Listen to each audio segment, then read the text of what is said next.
इसके बाद अनार खाने से दिल रोशन होता है। देखिए अनार को सारी दुनिया जानती है कि अनार इंतहा का इम्यून बूस्टर है।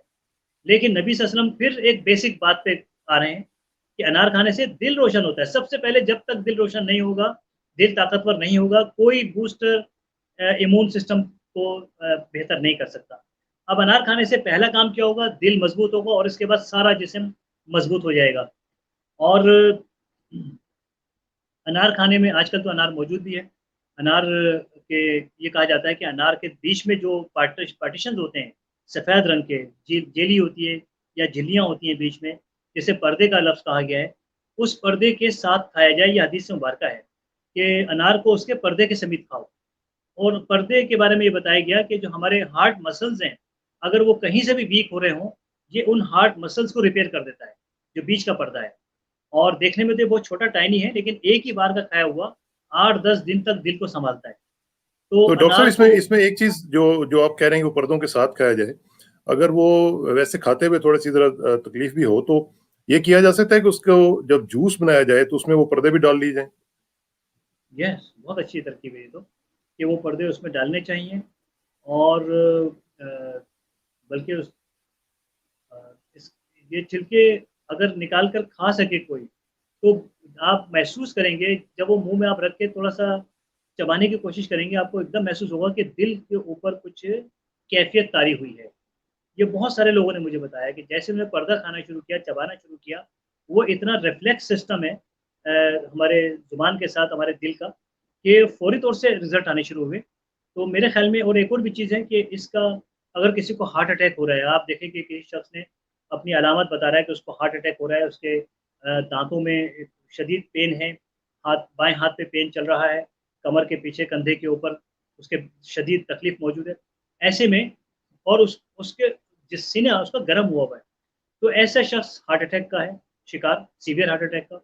ये जो पर्दा है, ये निकाल कर इसको ज़रा-सा दबाकर अगर आपने 1-2 कतरे भी उस मरीज़ के मुँह में टपका दिए, ज़ुबान पर लग गए, उसका हार्ट अटैक जो रिवर्स हो जाएगा इंशाअल्लाह। वो फ़ौरी तौर से अपने आप को बेहतर महसूस करने लगेगा। इस काबिल हो जाएगा कि आप उसको किसी अस्पताल ले जा सकते हैं या कोई डॉक्टर घर आ सकता है, वो वक़्त मिल जाता है। तो इसलिए भी ये चीज़ बहुत कीमती है। तो इसके बाद बही तो मुक़व्वी क़ल्ब है। यहाँ नबी सल्लल्लाहु अलैहि वसल्लम ने दूसरी बात बता दी कि बही भी मुक़व्वी क़ल्ब है, यानी कि इम्यून बूस्टर है। इम्यून बूस्टर दिल से ताल्लुक़ है। तो बही के बारे में हम बात कर चुके हैं कि हमें सुबह नहर मुँह नबी सल्लल्लाहु अलैहि वसल्लम ने फरमाया कि बही को सुबह नहर मुँह इस्तेमाल करो। तो ये इरशादात सामने रखकर लेकिन बही लेकिन जो इस्तेमाल की जा जो सकती बेसिकली जो बात आपने शुरू में की थी, जो ये वाली जो बात आपने की थी, असल बात ये है, ठीक है ना डॉक्टर है। साहब? बिल्कुल, असल बात ये है बिल्कुल। कि आपका जो दिल है हाँ, वो ठीक है तो सब कुछ ठीक है। जी, यस, बिल्कुल। माशाल्लाह। और अगर दिल बीमार है तो सारा जिस्म बीमार है, कुछ भी खा लें, सबसे पहला काम दिल पर करना है। तो ये यहाँ पर बिल्कुल ठीक। हदीस मुबारक में इशारा है। बहुत जबरदस्त। हमारी अल्लाह ताला हमें तौफीक दे। अच्छा, ये जो आपने इतनी सारी चीजें बताई हैं डॉक्टर साहब, ये सारी तो एट अ टाइम बंदा नहीं कर सकता ना, तो इनमें से कुछ ना कुछ एक दो ही बंदा कर सकता है। बिल्कुल, ये इस तरह से है कि ये सारी चीज़ें एक जगह मैसर भी नहीं हैं। कुछ मुल्कों में बही मैसर है, वो लोग बही इस्तेमाल कर लें।